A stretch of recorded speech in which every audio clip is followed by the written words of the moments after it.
if you went to work today. Today's show is powered by NCA National Certified Alarms. No long-term contracts. License number 645. 645. That license number. Do it. They're awesome. We talk about a lot of stuff today, crazy stuff. A lot of you chiming in about obviously the halftime show. Did you watch it? Did you love the halftime show? I thought it was good. You know, it's what it is. Again, not meant for you and I. Not meant for Bell. Not meant for us. Meant for a TikTok world of young kids. That's who Bad Bunny is.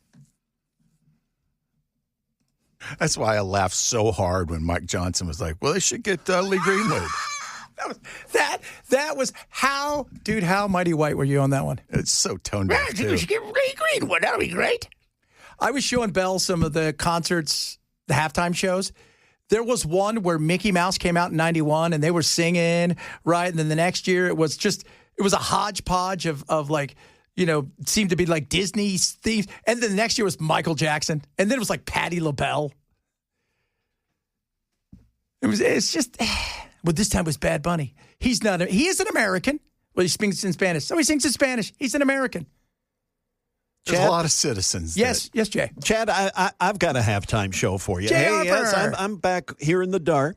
I was actually at Super Bowl 7 in New Orleans. I was 11 years old. Holy moly. Yeah, 11 years old. It was, man, a classic game, though. You had Dolphins, Cowboys, Tom Landry, Don Shula, Bob Greasy, Roger Staubach. Anyway, this happened Tulane Stadium. This was before the Superdome was built. So it was outside. This is like January of 72. Okay. You know who the halftime show was? Who? Carol Channing. Oh. And Al Hurt. Al Hurt? I don't know. You don't know who Al Hurt was? A very famous trumpet player, a New Orleans trumpet player. It was actually Al Hurt and Pete Fountain. Pete Fountain was a clarinet guy, but they appeared on a lot of national variety shows that we used to have back in the 60s and 70s on national TV. So they were known to the other folks besides just New Orleans.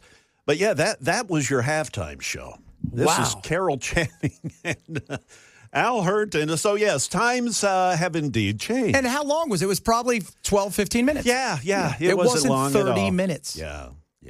That's just, it wasn't 30 minutes where they come out and those guys, they have to warm up, warm down, warm up, warm down, and, you know, all that stuff. I'm amazed, too. If you saw the field's covered in stuff, and then when they go to commercial break, come back, nothing's there anymore, which is awesome. Yeah, having produced concerts in my life, I can really appreciate what, just the logistics and all that they go through these halftime shows and how quickly they pull this up. It's impressive from that perspective. Yeah, it was, I thought it was what it was. If you didn't like Bad Bunny for whatever reason, here's the funny thing, for never hearing him and only hearing what one side tells you about him, then you don't know who he is and don't care. But he wasn't for you and me, right? Guess what? Kendrick Lamar last year, I love Kendrick, but he wasn't for me. As far as like, Chad will love this. Middle-aged white guy dig Kendrick Lamar. Wasn't for me. Right? That's the game. And by the way, the audience is almost separate at times than the game audience. Oh, I thought it had been for like the last 20 years. Yeah. You have people that don't care about the game that show up for halftime. And then once the game picks up again, they're like, see ya. Yeah, that's kind of what happens. You know, the way that it works is you get a lot of people who they'll watch the commercials, they'll watch it kind of sparingly, but they'll tune in specifically for that. And then they don't watch the game because they don't care about sports. And if your beef with Bad Bunny is that he speaks Spanish in addition to English, there's a lot of citizens that speak Spanish in addition to English. So shut up about that. Yeah. I will say his English, way better than my Spanish, although my Spanish is not bad. Somebody said, Chad, can you, because you guys hear about all of the bad songs, right? The trap songs and the stuff in Spanish. Again, Kid Rock's out there. We know some of the stuff that he said. So everybody, And the stuff yesterday, right? You know, some of all of them you could translate. There's nothing really horrific in them. So, you know, my name is Benito Antonio Martinez Acacio. If I'm standing here today at Super Bowl 60s, because I never stopped believing myself, because that was one of the things he started whispering and talking to everybody. You're worth more than you think you are. Trust me. And most of them were just, you know, songs about love, songs about happiness. Lady Gaga was there. That's 2 times Lady Gaga. She was 9 years ago. I thought she did a good job. I like Lady Gaga. She did a good job when she hosted it. Trump talked about, it was just all the gyrating and the dancing. I'm like, settle down. Have you seen your parties where you've got the girls swimming inside giant martini glasses? All the gyrating. Well, it sounds like all the gyrating and stuff. I saw somebody kiss a girl. That's right, Katy Perry. Offended me. Katy Perry's still my favorite just because of Left Shark dancing around doing his thing when nobody else knew. He knew nothing about what was happening. He was told 5 minutes before, put the damn shark uniform on. You're going to be in the front. Just do your own thing. People will love you. People will. So it was, you know, is what it is. There's a Mediaite had a Colby Hall, good author, really good, you know, writer, had a big thing today in Mediaite that basically said, how did we get here? Like, how did this become something we have, you know, how dumb have we become? That we take, it doesn't matter what it is, by the way. It could be up or down, and people will find a way to make it political. It could be left or right. They'll find a way to make it political. I mean, hell, if Carol Channing hosted it today, somebody'd be mad at Carol Channing. It's just nuts. And unfortunately, it's what modern politics has become, which is loud, reality television, people fighting over stuff that is negligible in the effect, in many cases, on any of their lives. And because of that, we're separated. Why? Why are we separated? Why are we fighting with each other? Most of us agree on 7+ things, probably.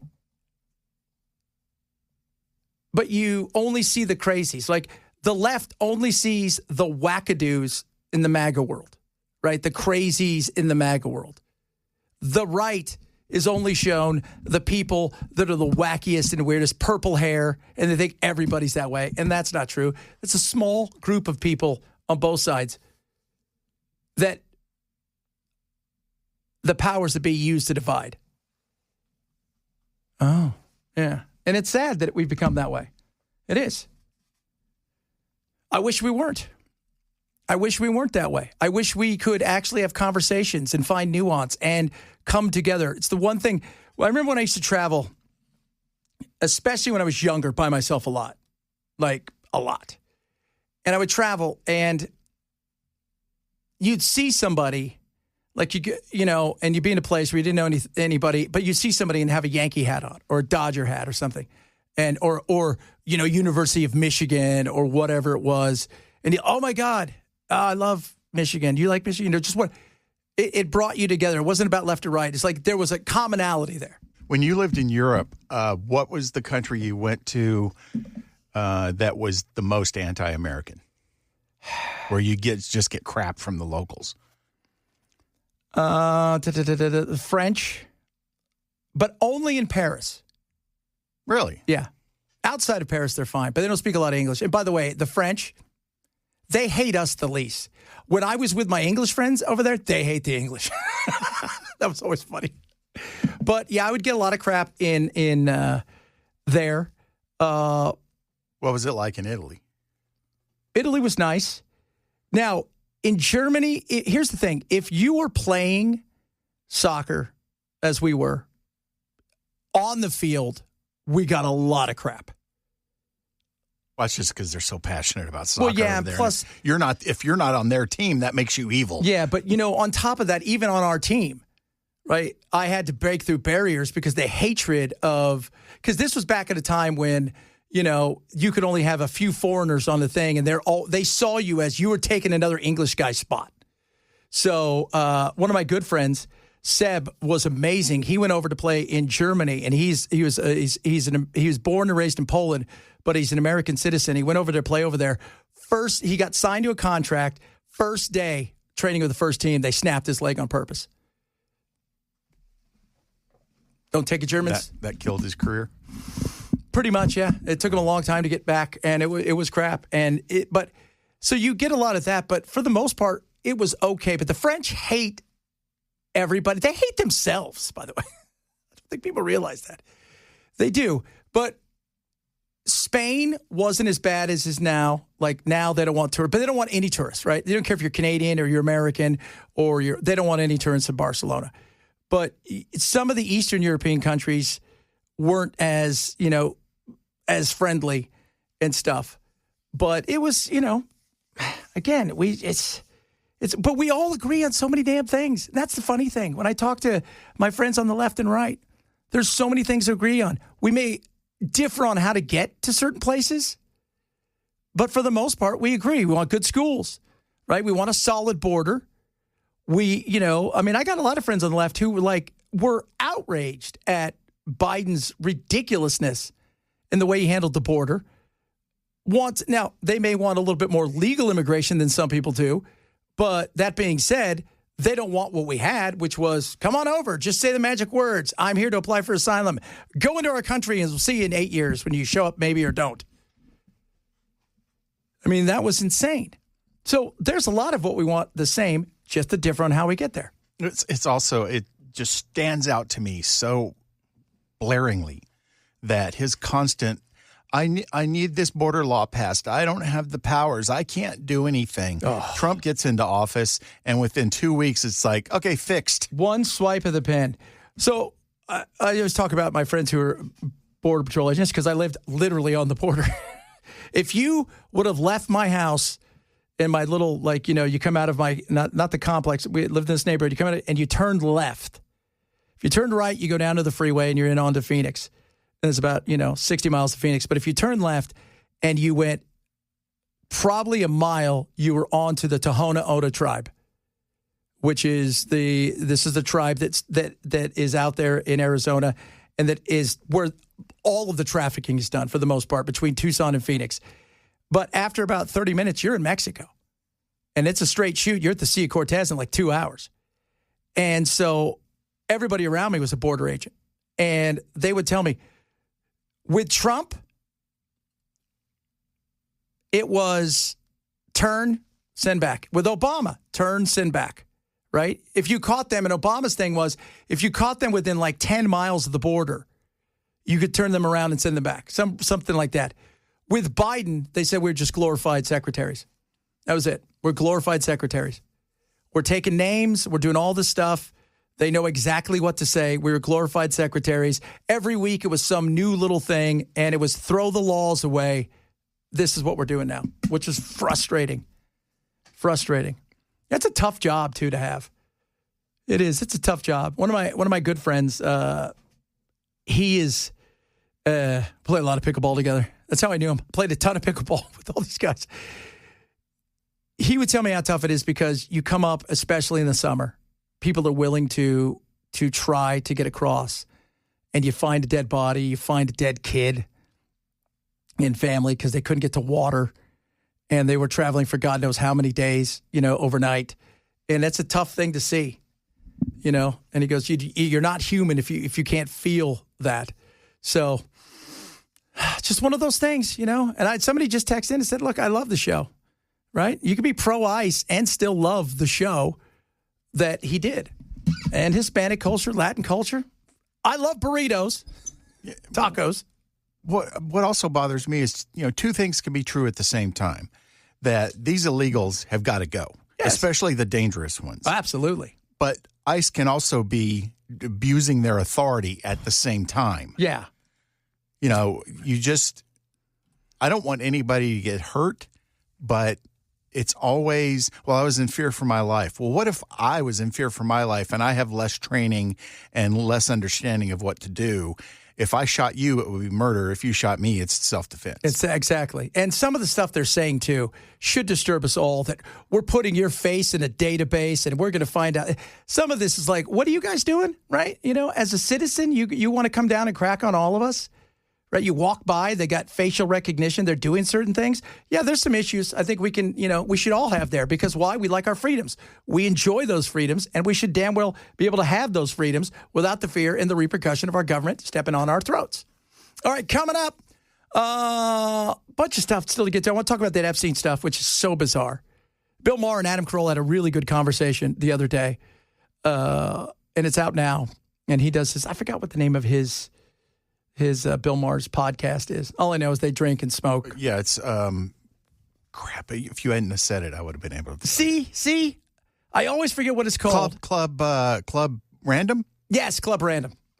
So he and Carolla had some really interesting things. We'll talk a bit about that, among other things. Straight ahead, Chad Benson, Super Talk 997. What about the commercials, Chad? There were some okay commercials. The Skittles commercial with Elijah Wood, I thought was funny, because he shows up and he's got like one horn and he's got like three legs, and he looks like he's arguing with these kids who, again, it showed you how old he is compared to them. Most teenagers order candy from an app. Well, most teenagers don't have a Skittles horn. I don't think you get it. I didn't sign up for this. I have no free will. Yeah, which is great. It really isn't. But you know what is great? If you go and go puff, you can see how Skittles is delivering their big game commercial starring Elijah Wood to someone's house. They'll really deliver it to my house? They'll perform it on your lawn. What if I'm not home? Well, that's kind of on you, isn't it? Do I get to keep it? I don't know. Deliver the rainbow. Taste the rainbow. Which I thought was funny, because he was pissed, because they also said, we don't know who Elijah Wood is. Because you don't know who he is? Right? He's a great actor. Never heard of him. They don't care. Right? Because they're kids. Again, they don't care. The other one. He's not their demo. This one, though, Thor, right? Thor bringing in a snake that's poisonous. Look at this little beauty I found in the garden. Nice snake, Chris. Hey, whoa, what is that? Our new Alexa Plus. That she's not living here. That is full-on AI. One minute we're all buddies, then the next minute she's trying to kill us. Now, Chris, how exactly would I do that? Million different ways. Maybe I'm taking out the trash. The door's jammed. Take a closer look while I pull up a tutorial. A little to the left. You're a widow. I was born in this deli. And this was Adam Sandberg as he was Meal Diamond, and he's stuck inside of a deli, Meal Diamond, and it's for Hellman's. I was born in this deli. My best friend was that baloney. That is until I met you. Ham, touching cheese, touching you. Sweet sandwich time. So those were pretty good. There wasn't anything like, oh, that's amazing. It's incredible. But there was one commercial that was very interesting, and it came on right before the game. Had to do with Epstein. After years of being kept apart, we're standing together. Standing together. Because this girl deserves the truth. Because she deserves the truth. Because we all deserve the truth. And they had the black tape around their mouths, and they held up pictures of themselves as young girls, saying, these girls deserve the truth. And I thought, ooh, that wasn't a good one. It's a hoax. It's all a hoax. It's a great hoax. Never been a bigger hoax in the history of hoaxes. Stop looking behind us. Let's go back to 2020. So that was fairly an interesting one, for sure. And, Jay's going to have it here at the bottom of the hour, what's going on in D.C., because I've told you guys this. The Epstein stuff is not going anywhere. And the only person, by the way, who is still getting yelled at or in trouble is Prince Andrew, because he is also now apparently done something else. And Keir Starmer may be taken down because of this. So there's a lot still going on, just not here with the vast majority of people that we know who did awful things, allegedly, but we'll never know the truth. Which makes you think, I guess they got away with it, right? All right, we'll talk a little bit about that. Among other things, got some of your text messages as well. I tried to respond as fast as possible, but we're getting stuff ready. You guys know how it goes. Here, Chad Benson Show, Super Talk 997.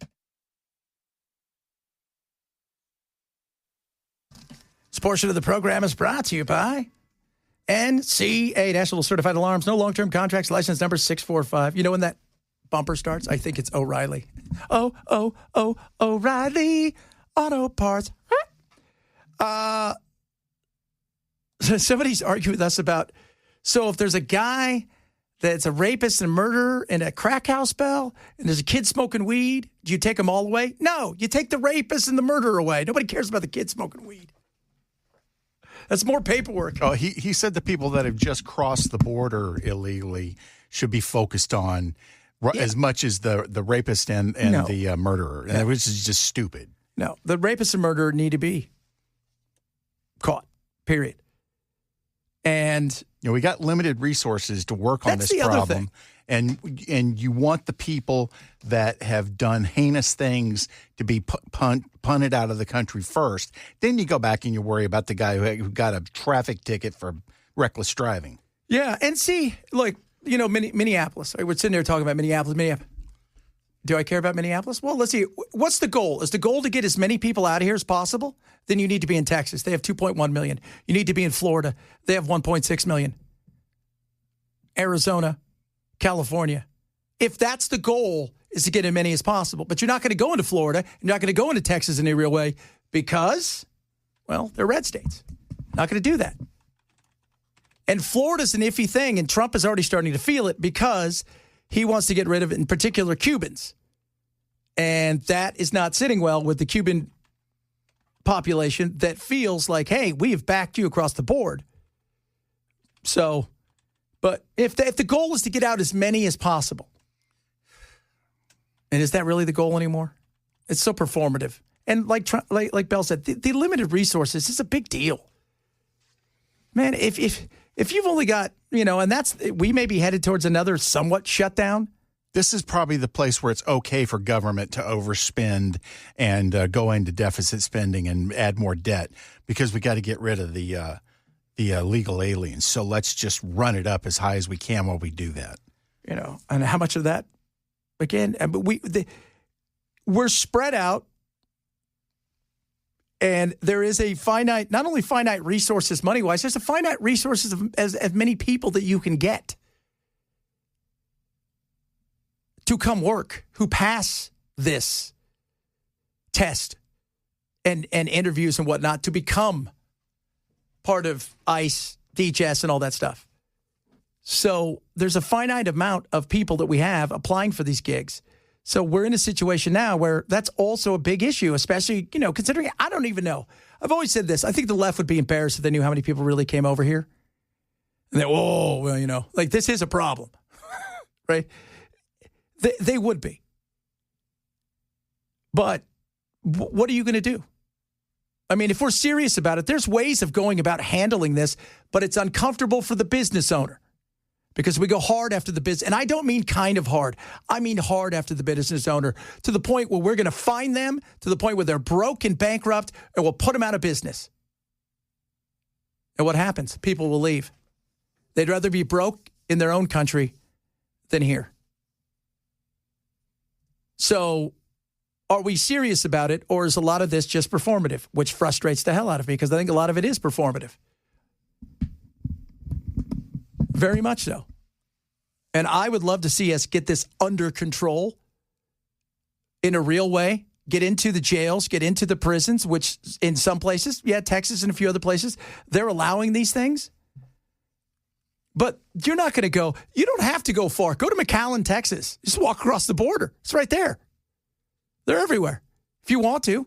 But are we going to? Well, people are picking fruit and they're doing this and we're not quite sure. And we don't know if we really want to get rid of the people that work in, the service industry. It's like, well, make up your mind. What is the end game? Depends on what the donors say. Oh, yeah. So meanwhile, the Epstein stuff is not going anywhere. I hope everybody, it's not going anywhere. And now you've got this insanity with, so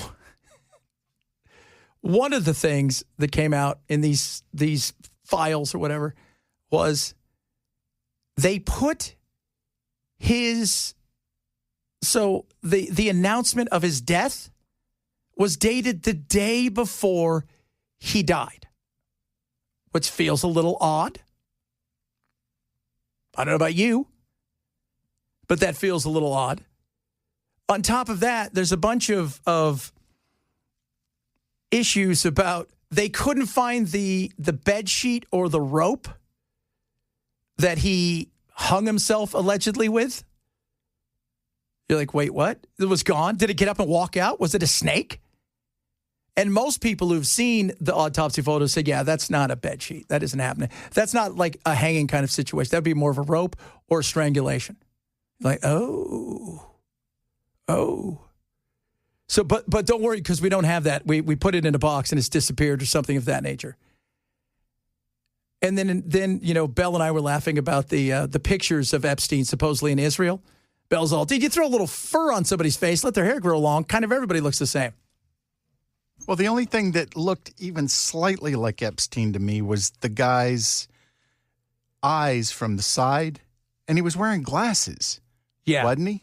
Uh-huh.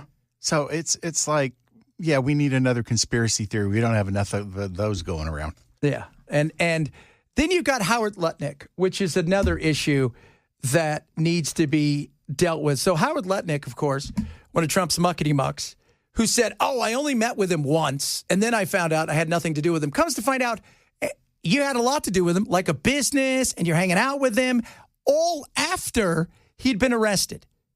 If you hung out with him before and you didn't know what happened, right, and you're hanging out with him, you're going to a dinner, you're not on the island, I don't think anybody really cares about that. Most people can make up their own minds. But if you're hanging out with him and you know exactly who he was, and you told everybody else, no, I got away from as fast as possible, then come to find out that that wasn't really true. Part of the 3 million pages of newly released DOJ files show Lutnick and Epstein remained in contact well past 2005, as recently as 2018. One email with Epstein's schedule for May 1st, 2011, showing plans for drinks with Lutnick. And in December 2012, other documents showing Lutnick and his family plan to visit Epstein's private island. At the end of that month, the two both investing in the same business, their signatures seen on legal documents. Some of these interactions with Lutnick coming years after Epstein first pled guilty to sex crimes in 2008. And that right there is a big deal. If you were hanging out with his ass after he had already pled guilty and you knew, how many of you out there listening right now in radio land, text land, have friends that have pled guilty to sex crimes and you're still hanging out with him, going out to dinner, giving him money? Probably not a lot. I would assume it's not a lot. And I want to know why hasn't he stepped down?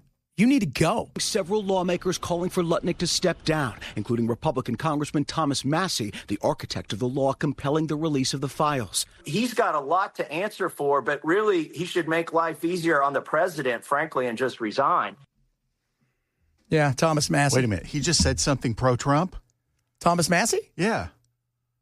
Well, he said Lutnick should resign. Well, yeah, but I've seen all over Twitter today that Massey's just a leftist in sheep's clothing. So they're coming so hard for him. That couldn't have been Massey because he said something pro-Trump. So I got to listen to that again. Hold on a second. Several lawmakers calling for Lutnick to step down, including Republican Congressman Thomas Massey, the architect of the law compelling the release of the files. He's got a lot to answer for, but really he should make life easier on the president, frankly, and just resign. I agree. He said he should make life easier on the president because Thomas makes life harder on the president. They want him out so bad. Here's the thing, and I was talking to my buddy who is he is a Republican strategist, mostly in states, Arizona, a few other states where they go, and he state level races and some Congress people. And we were talking about this we were texting back and forth, and I said, man, if I'm Trump, I don't go after Massey. He's like, why not? I go, I'll tell you why. You go after Massey a whole bunch and you beat him in the primaries. You know what I do if I'm him? I run as an independent. Now I'm going to take half, if not more, of the people that you're going to get in the primaries with me, more in the general. I may have a chance of still winning, but If I don't, your guy's not going to, and the Democrat will. He's like, damn. I know. I don't know if Massey will do that, but he could. 91%. What should you vote with the president? 91%. Is that bad? Marjorie Trader Green voted with him like 99% of the time. Where's the level of you better do all of this or else? That's what I want to know. And then I get a lot of, he's a rhino. He's the only one who cares about the debt. He's one of the few that actually care about the Constitution. He's the only one I know that's like, hey, you know what? We're spending a lot of money. Maybe we shouldn't spend so much. No, that's okay. As long as it's the things we like, we can spin us into oblivion. Yeah. But he is right. If I'm Trump, man, I go to Lutnick and go, dude, you got to go. You got to go. We can't have this. We got enough crap. We don't need this hanging around our heads all day. And you doing this right here, you being in this position where you, first of all, you've been caught on podcasts talking about how you didn't have anything to do with him. Then you found out you did. It wasn't even you saw each other in passing. Is it like you had dealings together? That's a different story. That is. Which makes me look at him and say, you're a scumbag. Right? You're a scumbag. I'm sorry. I mean, that guy is that is vile and reprehensible. What Epstein did, we all know, is the worst. If you didn't know about it and you hung out with him and you're like, oh, I'm never going to hang out with you again, and you don't, that's fine. But if you did go, oh, yeah, he was convicted, and, oh, but I'm still going to hang out with you, that's where I think, it's always about when did you find out, what did you know, and why did you still hang out with him? Why did you do it? Well, I wasn't enabling his pedophilia. I just wanted to do some business with him. Nice. I wasn't enabling it. I'm thinking, yeah. You're approving of it by hanging out with the scumbag. Yeah, totally. I think so. And I would like to know, because the women are pissed. Because why? Simple. Their names are out there in a lot of places. They had nude pictures out there. None of our people who are everywhere, all of this, are in any kind of trouble. Andrew now, apparently, when he was the trade attaché, the prince formerly known as Prince Andrew, talked to Jeffrey Epstein about trade deals, so he could be in serious trouble. And now Keir Starmer may be in trouble to the point where he may not be able to hang on much past the next couple days before there's going to be he's going to have to resign. That's how ugly it is over there. Is he the conservative or the? He's the liberal. Liberal. Yeah. So, but nobody here, by the way, nobody here whatsoever is in any kind of trouble or issue. Trust us, our FBI's on it. Snap, FBI, by the way. Snap. Good God. Cash Patel, letting you down when you're least expected. Yeah, Pam Bondi, the worst? I'd say so. If you're missing the show, shame when you grab the podcast. It is the Chad Metz Show, Super Talk 99.7. No, I'm not going to bang on any buckets. I'll tell you that right now, Jay. Yeah, you'd still come across as a bucket banger, though, Chad. Hey, you are a baseball fan, am I correct? Yes, this is true. How excited are you for baseball? Oh, yeah, man. Pitchers and catchers report this week. Oh, that's so awesome. Yeah, in Florida and Arizona for Major League Baseball. How many games do you think the Dodgers are going to win? Oh, goodness. Well, if they stay healthy, I think it'll be over 100. Yeah. I saw, who was it the other day talking about before Manfredi leaves in 29, that he will announce that Nashville's going to get a major league team. That's what he thinks. I think that's possible. I do too. Yeah. I mean, I've not been to the triple. Is it triple or double A? We had a triple A team, right? Yes, they're at last report they were still triple A for the Brewers. I've not been, and minor league baseball is awesome. Yep, First Horizon Park, they do a nice job here. Of course, I used to go to Old Greer Stadium way back when. Here in Nashville. But, First Horizon's very nice. I could easily see them putting up, a baseball stadium here. Absolutely. Be great. Major League Baseball is fun to go to. Not great to watch. I love the playoffs. And I love, I do. My dad played. He was in the Cardinals organization for years when I was a kid and had a cup of coffee. But didn't play growing up, but I was thinking, man, yeah, we're about ready for that. We got a hockey team, right? We don't have a basketball team. We almost got a WNBA team. What? Well, we got one in Memphis. Yeah, we got one in Memphis. Right. And we've got an NFL team, kind of. Yes. And but we're going to probably have a Super Bowl in the next few years, too. But I could see a Major League Baseball team coming here. Absolutely. Even though Cincinnati and Atlanta markets are not crazy about the prospect, but yeah, I still agree. I think we are primed for that. Yeah, I think there, and I could see maybe, they're talking about who else could it be? Portland, maybe? Oregon? Yeah, and they've been talking about Virginia for years. Yes. You know? So yeah, and Charlotte. Charlotte, I could see. I wonder, that's probably what, like, Cincinnati and the Braves rather have them in Charlotte. True. But yeah, this place is prime with the growth for a team. And because you have so many people from all over, you'd have a built-in fan base for a lot of different things. And it's always, the question is going to be, are you going to get, who's the most disgruntled team that doesn't get something? Or are we going to get a actual franchise from the ground floor? Yeah, expansion or moving from somewhere else. Yeah, it's a possibility. So it'll be interesting to see what happens. But a lot of people think that that's going to happen. That we will get a team before he retires, which is in 29, which is 3 years. So it could happen. All right, coming up, hour number 3 of the program. A lot of stuff to get to. Some of your text messages. Bad Bunny. Some of you guys trying to figure out what the Bad Bunny thing is. He's not coming to get you, right? You guys get that? He isn't coming to get you. You're going to be fine. He's very busy at home counting his money. Counting all of his money. He has a lot of money. Oh, mucho dinero. Oh! Somebody's like, do you speak Spanish? I used to speak really decent Spanish because my grandmother and grandfather. So I spoke good Spanish, but then he didn't want us to learn Spanish. My grandfather, we always yelled at him. Really? Really? Did you yell at him in Spanish? No, because most of the words we knew were dirty, and he would yell at me. Coming up, hour number 3 of the program, Chad Benson, Super Talk 99.7.